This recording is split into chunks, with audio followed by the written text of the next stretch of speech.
Okay, so today I'm going to be giving a talk about the one thing you can do that will dig in your spiritual path, no matter how hectic or how busy your life is. Whew. This is a high value talk, okay? Because we're all so busy. We've all got this stuff that we're doing. We got these messages to respond to. It can be exhausting.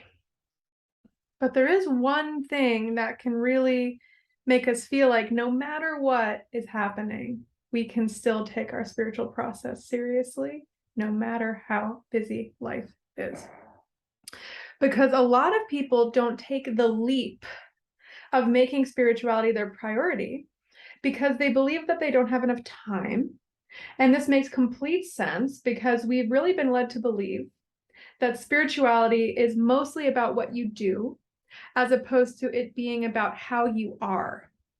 And so we believe, spirituality is about the amount of time that you meditate. Spirituality is about spending hours every day reading holy books. Spirituality is about taking time to go on retreat, time that you don't have because you have kids and you have a job and you have all these bills to pay, right? I mean, who has time to go on retreat? Seriously. I've been going at this spiritual thing for almost 10 years, and I've never been on a retreat. Instead, I have committed to periods of intensified practice, which in my tradition we call anustan. But I've never been on retreat in like the normal sense. However, I actually view anustana, periods of intensified practice, as a form of retreat, even if I'm doing it while I still have to go to work and interact with other people and talk, and relate, right? So the reason why I feel this way is because there's still a withdrawal that happens. You spend more time withdrawing into yourself. You withdraw more time than usual from the day. So perhaps your normal daily practice only takes 30 minutes, right? That's normal. But twice a year, you spend 10 days doing 2.5 hours of practice today. And if you plan that out in advance, that doesn't necessarily have a huge effect on your daily life. But the thing that makes an anistan is the sacrifice. It's the sacrifice that we make. I know that I have committed to the right amount of time for an anistan. If about 45 minutes into my practice, I'm like, oh, why did I do this? And if you're not asking that question, you are not doing it right. Okay. So it's supposed to feel like that. So, to make like an athletic metaphor, going all out on a sprint isn't necessarily about the speed that you're running. Okay. Going all out is a feeling. Going all out for one person might be running at 12 miles per hour. Going all out for you might be running at 5 miles per hour. For real. I mean, we are the only ones that know what all out is for us. And so going all out for me spiritually might look different than going all out for you. And so perhaps adding just half an hour to your practice for 10 days is felt like a true sacrifice, given everything else that you have to do in your life, right? It doesn't have to be a lot more.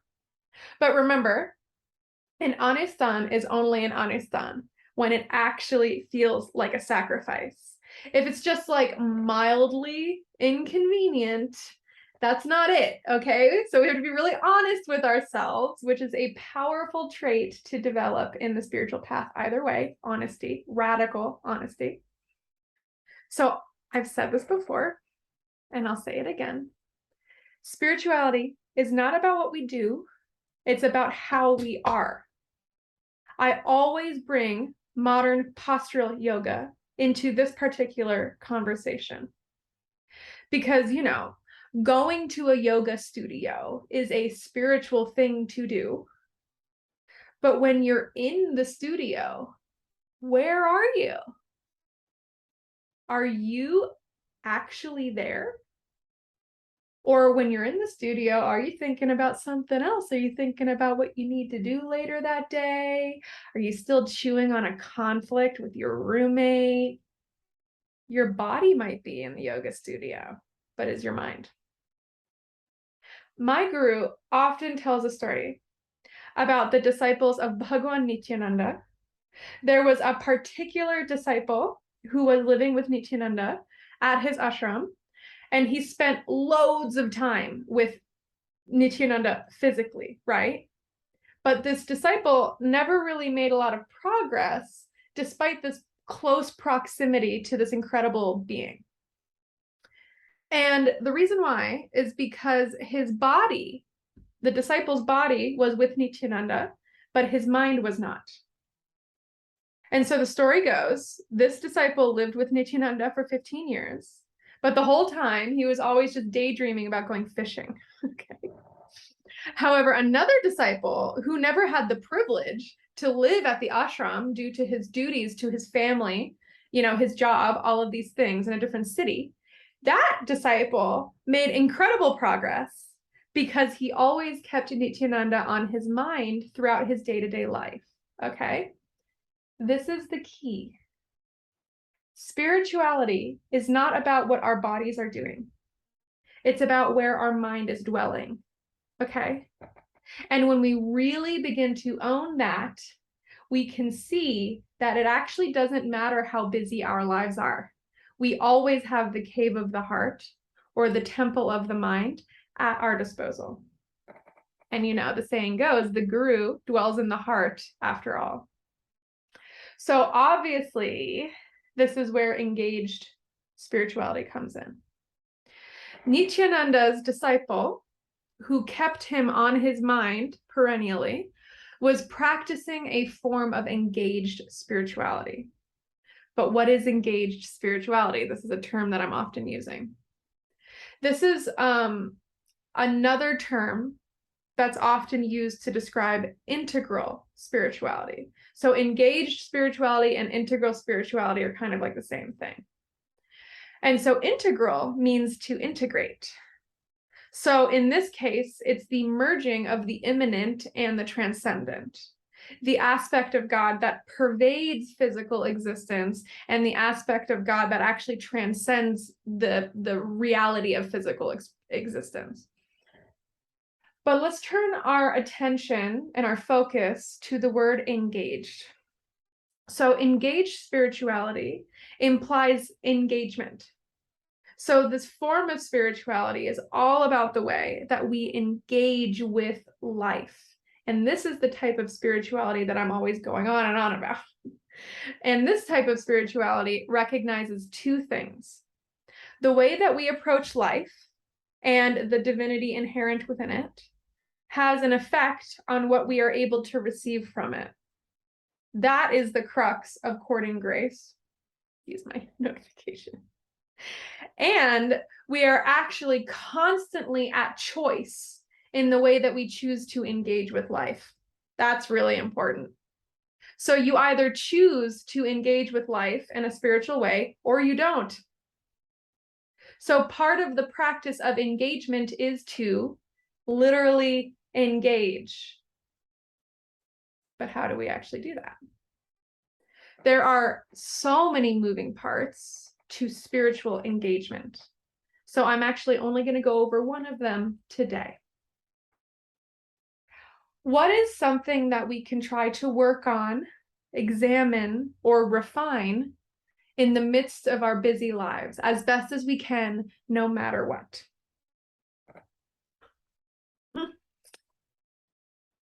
One thing that we can do no matter what is examine our state of being, our state. And our state of being is a major consideration in engaged spirituality. But what is it, right? We're going on this what is it loophole right now, okay? Well, in layman's terms, okay, your state of being is your vibe. It's the vibes, okay? The other night, my friend made a hilarious comment in regards to a recent music festival where the vibes were a little bit off. And she was like, the vibes almost never lie. As in the vibes were bad, okay? And I think we can all relate with that, right? Despite the social connotation around vibes, right? The whole idea of the vibes has been wrapped up in dubiousness. Like good vibes only people are, it's either veiled conflict avoidance at best and covert white supremacy at worst, just being honest. So the vibes can kind of raise our hackles, but actually the vibes are very real. And as my friend said last night, or the other night, they almost never lie, okay? And this makes sense because on a physical level, everything is actually vibration. A table is a vibration that's just vibrating at such a degree that it feels physical. And similarly, your entire being is a vibration as well. You're not different from a table, okay? It's all made up of the same thing. Spirituality is about many, many, many, many things, but it's also about recognizing the subtle aspects of being and striving to become more subtle to match the subtle aspects of being. So a table is dense. It's physical. But what's happening with a table at a more subtle level? Is it communicating something? Our physical bodies are similar. At the densest levels, our bodies are performing actions to survive, like making the blood flow through our system. But what's happening at a more subtle level? What is communicating through the vibration of our being that's actually beyond our denser aspects? Dense aspects actually like body language, the way that we walk, the literal smell of our body. Those are dense emanations, right? And they're communicating something. But we also communicate at more subtle and intangible levels as well. We all communicate at the most subtle level through our state of being. And so here's another way to talk about our state of being. We can view it as the perfume that we emanate. And so imagine that your most subtle aspect, your state, is like a perfume that is emanating from your heart center. And wherever you go, your perfume is actually filling the space that you occupy. And this perfume is actually sensed by everyone and everything, perhaps at a very subtle level, but it is. In the same way that a literal smell of a perfume is sensed by whoever is near you. And this perfume of our being has an effect on people. It has a tangible effect on people. Have you ever walked into a room and seen someone seated with their back to you, but without them turning around, you can already tell that they're angry? You can't see their face, but you can just feel it. It's a weird feeling. The state of being is why. The perfume is why. Their perfume had already filled the room, so their state had a perceivable effect on you. Here's another way to think about states of being. Sometimes when you consistently hang out with somebody who's depressed, you will start to feel depressed. If you consistently hang out with somebody who's in a great mood or is very uplifting, your own mood will start to improve, right? These things are cumulative, sort of, in our experience. Even an undetectable perfume will have more and more of an effect on us the more time that we spend with it, okay? And so obviously, I'm not saying that we shouldn't support our depressed friends, but if we are aware of the reality of states of being, we can begin to take responsibility for our own perfume and uplift others through it. So that when we spend time with them, even on a subtle level, they may be benefited by our mere presence, right? And so, gotta do a little disclaimer. We don't want to do this in a messianic way, obviously. We do it because we recognize that our state of being has an effect on the world, whether we like it or not, whether we know it or not. So if that's the case, we as spiritual people need to take responsibility for that, period. We contact and are affected by the state of being of everyone we encounter, and vice versa.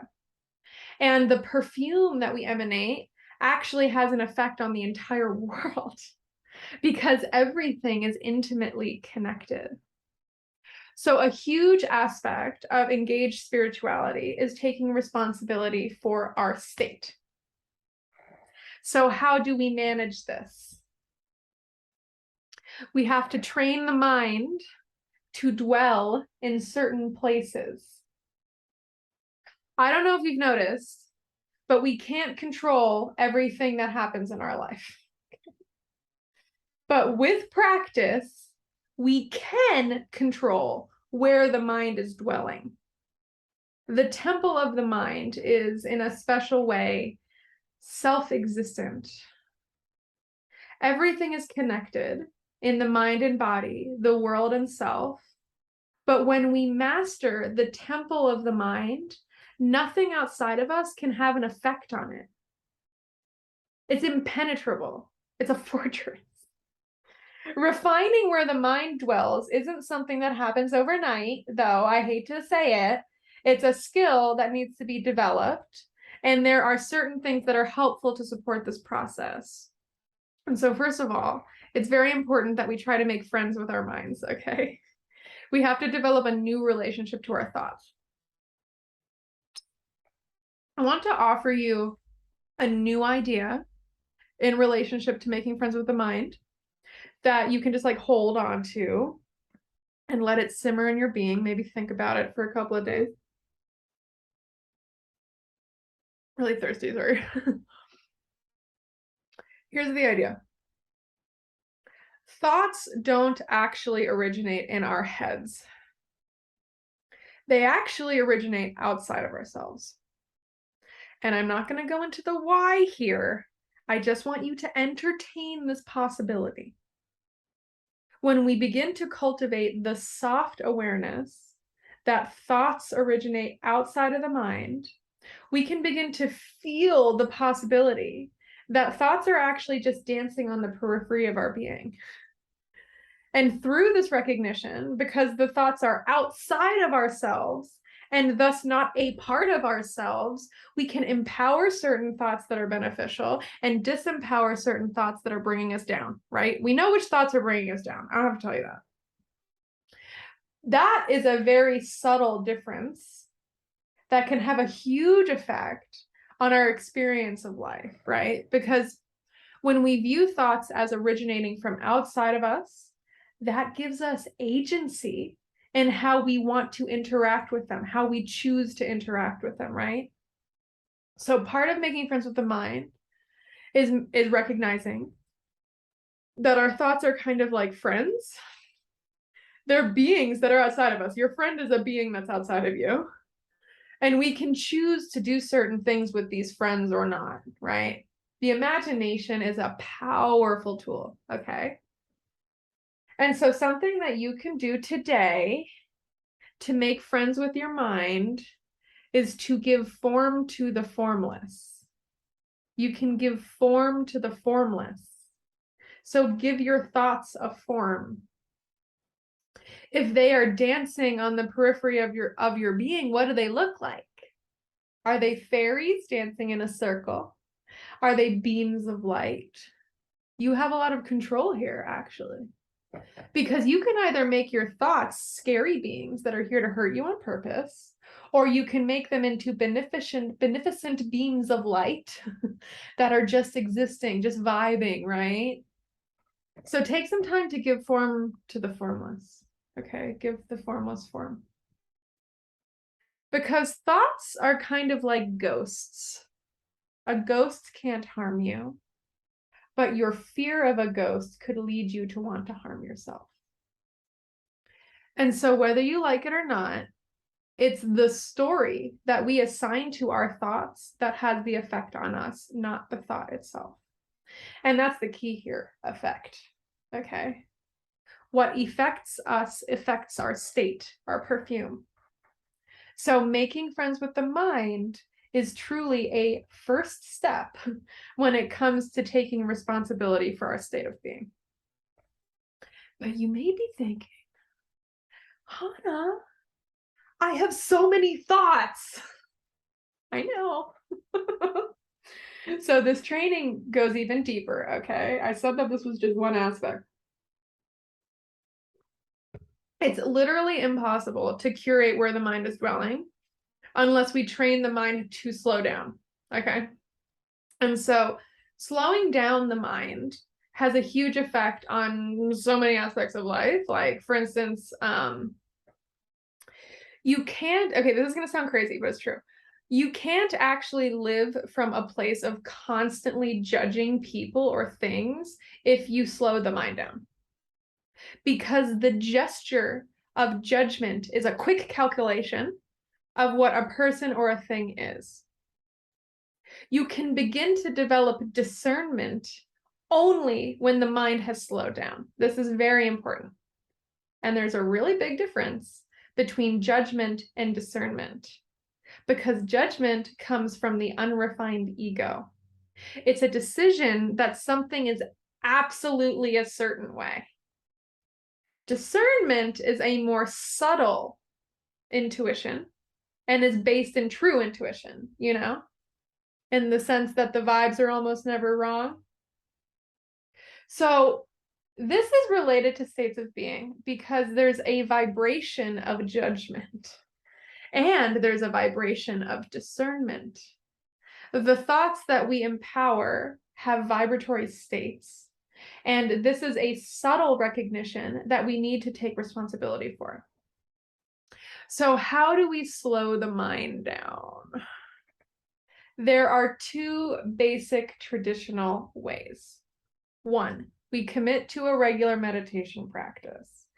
And two, we work with the breath in every moment.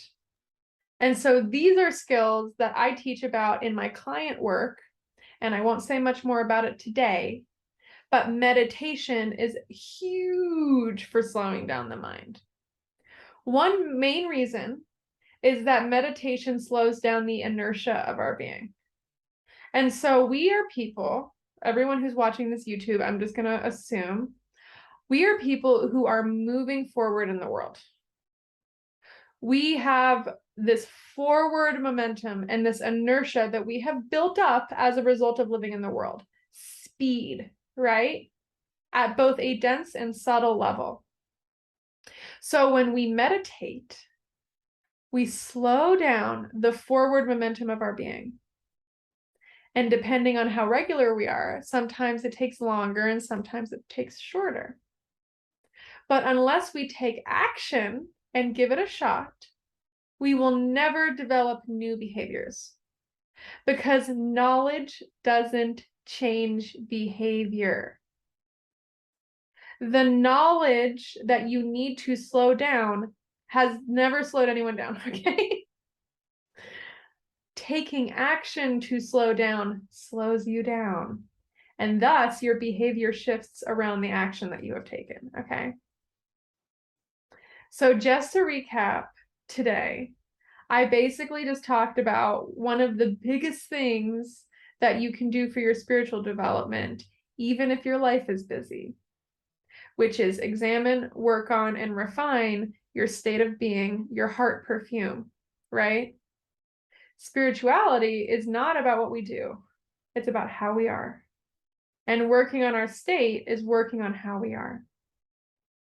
And so we have to acknowledge this and tinker with the scent of our perfume, with the awareness that our perfume emanates whether we want it to or not. You can't stop it from emanating. And we do this tinkering by training where the mind dwells. And the first step is to slow down and make friends with our minds. And all in all, I will end with saying that this is a process that occurs over time, not overnight. Okay, so we have to fall in love with the process. That's my whole thing. And teaching my clients how to slow down is the first thing I do in my client work. And so if you're interested in working with me, you could contact me through my Instagram or email me. I'll put it in the notes. Because I'm still enrolling for a program right now as of October 28th, 2022. But that's pretty much my talk for today. If you were inspired by this talk, I have a membership site where I give weekly half-an-hour talks for between $15 and $35 a month, whatever you want to pay. And it's been a great space for me to share about certain topics that don't really deserve like a whole 3-hour seminar or something. You know, I have all kinds of stuff I want to talk about, but sometimes I'm like, where am I going to say stuff? This is where I'm saying it. So I have the link for that in the thingamajig. And that's pretty much it. So I hope this was beneficial to you. And comment below if you had some sort of a realization or question or a problem, you know. I love your problems. So that's it. Have a good rest of your day.